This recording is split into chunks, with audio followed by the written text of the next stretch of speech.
everybody, thank you for volunteering for Building Bonds. Today we're going to make a mask, and we're going to make a mask that looks like this, a surgical style. And we're going to follow the instructions that were on the SharePoint site, and I'm going to take you through if you're unfamiliar with the instructions. Okay, so the first thing that we're going to do is we're going to cut two rectangles, and they're going to be 9 inches across and 7 inches tall. And if you're unfamiliar with sewing, you're going to need to know that this is, in this case, the front of the fabric and the back of the fabric. And if you see on this things here where it says if your fabric has a design like this fabric does here, you're going to want to make sure that the design is going basically is where it's standing up against the height and not the width, or else your mask would end up looking like this instead of like that. Next step is we've cut out our rectangles, and we're going to put them right sides together, which basically again means that the back of each fabric should be facing you and the right sides of each fabric are facing each other. Okay. So now we're going to get ready to start sewing, and what we're going to do, if you want, is you can put some pins in your fabric just so that they don't slide around while you're sewing. We'll get them ready. And then you're also going to want to have 2 lengths of elastic that are 7 inches long. And what we're going to do to get started is you're going to take one of your sides and open it up and just put the elastic so that it's just sticking over a little bit. If you want to, you can actually pin it in place so that as you're sewing it's not going to move around. And then you're going to want to do the same thing with the other end. And as you're placing your elastic, kind of place it to make sure that it's not going to be all twisted and that it's actually going to be flat. And again, you can take a pin if you so wish and just basically pin it in place so that it's going to stay. And then if you want, you can continue again and just put a pin on the sides where you're sewing. Yep, you can through the magic here, we've gone ahead and done our other side as well. And we'll just go ahead and pin this in place a little bit just to hold it while we're sewing.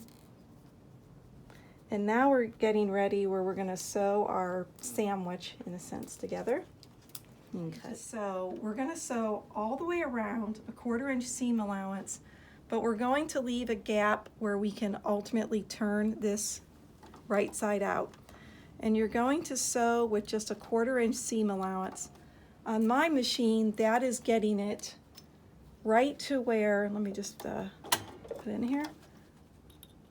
With my machine, that is right where it's the end of the feed dog here. It might be different on your machine. So we're going to get started. I always like to back stitch once or twice just to keep it steady. As you're getting close to where that elastic is pinned in place, you're just going to want to make sure that you're not sewing over it.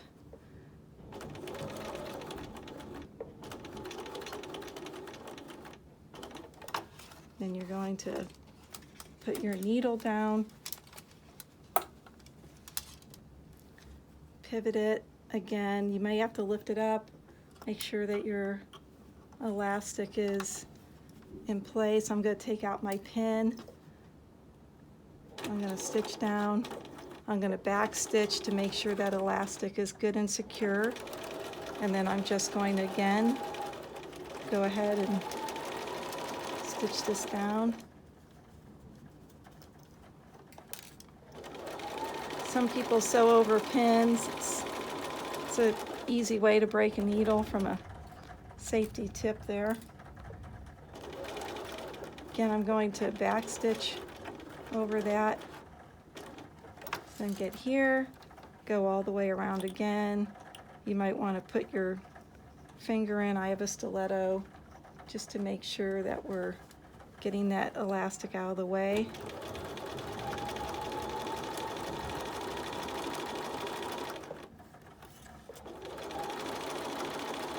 Again, we're just sewing this closed.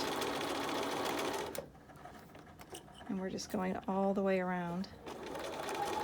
We're going to get to the corner here again. Just make sure that you've your elastics out of the way. You have to take your pin out.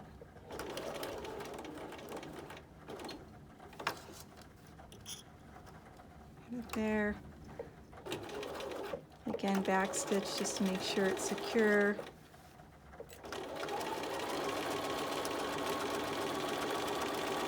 Around the home stretch here.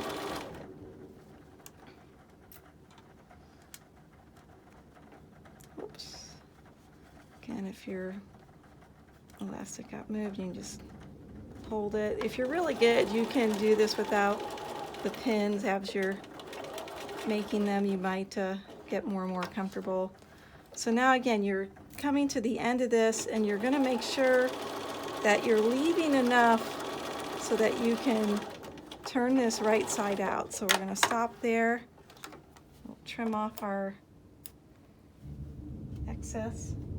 And now we're getting ready to where we can actually turn this inside out. So to turn this inside out, if you're unfamiliar with it, you're going to put your thumbs in there and just pull, pull, pull. Use your thumbs and just push, push, push. Since you've been back stitching, it should be pretty secure. You back stitched on your elastic, so you can tug on those as well. And you can see that you're just getting it all the way inside. Now it's right side out. And you can decide which, I made this 2 different fabrics just so you could see what we're doing. You could always make it just one. I like doing it this way because then the person wearing it knows which side their face has been around. The mask looks like this, but there's going to be that little gap where you actually, did not sew. And the one thing that you're going to want to do is press all of this. So my iron's nice and hot right now. I'm just pressing. If you have a lot of things, you might have something like this. It's a point turner. If you don't, it's fine, but it's a way to get in there and just really make these seams a little more crisp. Like I said, this isn't mandatory. The same here just helps make it. So we're getting this all pressed, and then the next thing we're going to do is actually press our pleats in. We'll sew this little gap at the very end when we top stitch. So we've got this made. Now we need to put the pleats in. The pleats in this pattern have 3. We're going to put some pleats in here. And you're just going to pinch it and fold, and then use a pin to basically pin it in place. Use one on the other side.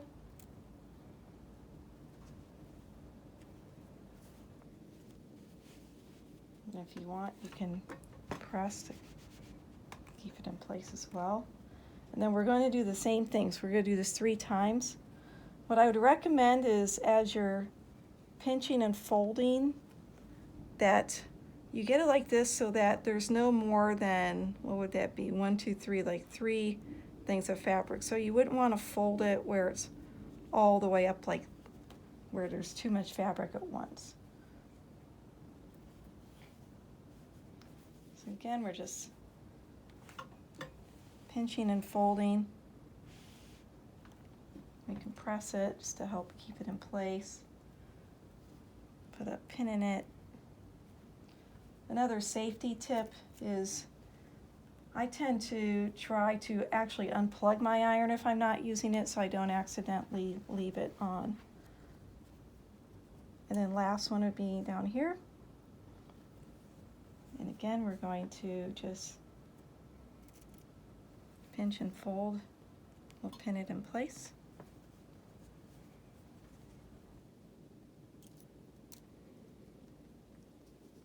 And now we're almost done. What we're going to do now is just take this and what's called stay stitch all the way around the edges.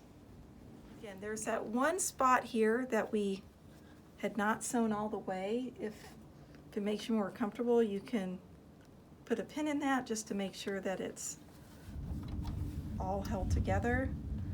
So now what we're going to do is just stay stitch all the way around this twice. What I tend to do is do 1/8 of an inch and then 1/4 inch, where on my machine 1/8 of an inch is right at the inside of this presser foot. It might be different on your machine. So again, we're just going to get started. I always like to stay stitch once or back stitch just to make sure.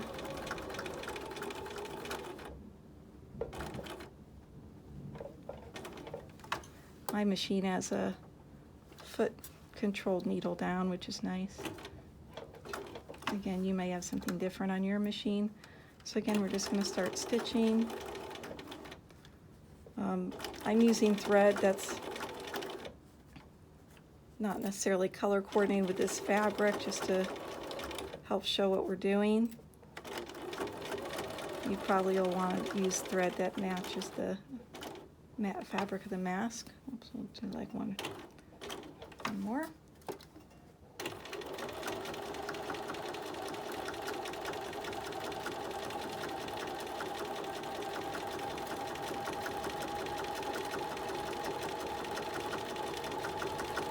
And it's just going.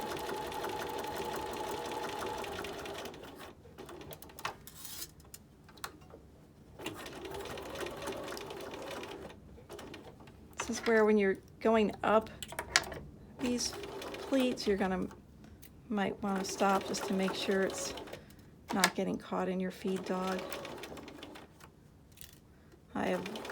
This device is called a stiletto. You might not have one of these.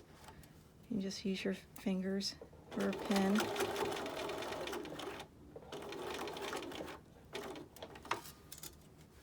Go one or two more.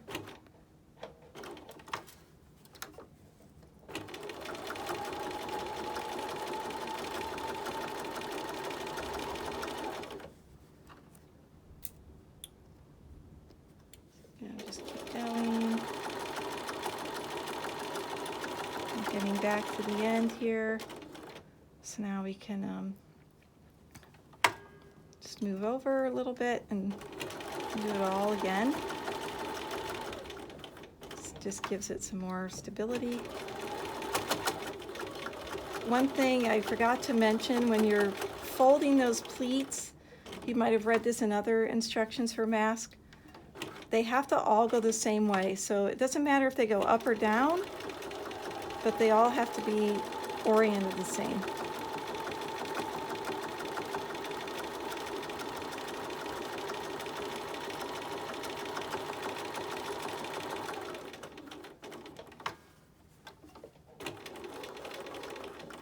Again, just make sure your presser foot's not getting caught on those pleats.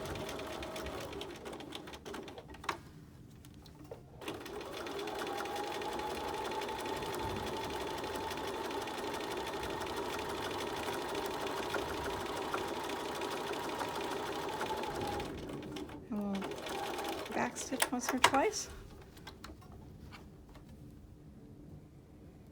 And now you're done. You've made a mask, 2 layers of fabric, 2 sides. You can decide which side you want to wear it on. And it'll look like this when you're done. Thank you.